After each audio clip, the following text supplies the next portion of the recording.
¿Quieres aprender a preparar este pan en casa?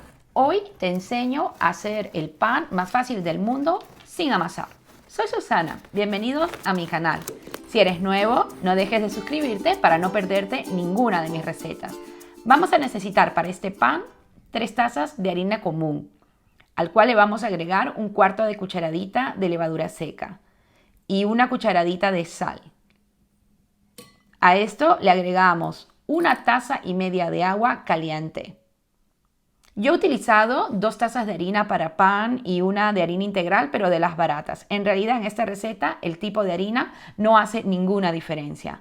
Mezclan todo con 1 cuchara.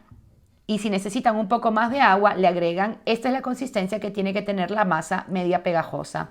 Yo trato de usar la menor cantidad de plástico posible, así que cubro todo siempre con un paño. Y ahí, en la mesa de la cocina, la dejan reposar.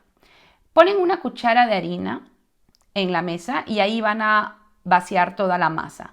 Esta masa tiene que reposar mínimo 3 horas, pero no pasa absolutamente nada si reposa 6 o 8 horas, porque yo lo que normalmente hago, preparo la masa la noche anterior y me voy a dormir. Y al día siguiente lo que hago es hacer estos pliegues. Si nunca has amasado en tu vida, eso es lo único que hay que hacer. Con una paleta, ir haciendo los pliegues irregularmente, porque esto hace que la masa forme los agujeritos en el pan. Cuando pasen la masa del pan hacia el papel de horno, donde va a reposar por otros 35 minutos, lo pueden hacer con la parte fea, la de los pliegues, como en este caso en la parte superior, o con la parte bonita en la parte superior. Si van a mi página de Instagram, en Casa Lam, van a ver 2 fotos de pan. La más antigua es la de un pan colocado con la parte bonita en la parte superior.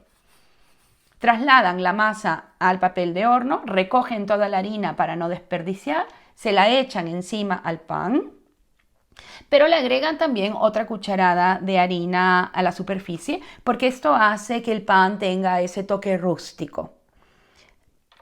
Reposa cubierto por 35 minutos y este pan se hornea en una olla con tapa. Si no tienes ninguna olla que pueda ir al horno, puedes utilizar un molde de torta cubierto completamente con papel de aluminio.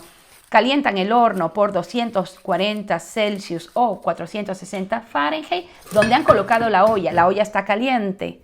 Y ahí ponen el pan por 30 minutos. Luego lo destapan y lo dejan otros 15 minutos o hasta que esté bien dorado. Y ahí está nuestro pan en Casa Lam. Fácil, pero buenazo. Si no te has suscrito todavía a mi canal, pues este es el momento de hacerlo, porque así me ayudas a poder seguir haciendo más videos como este. Y por si acaso, este es el abuelo de Heidi y su pan, como el pan en Casa Lam.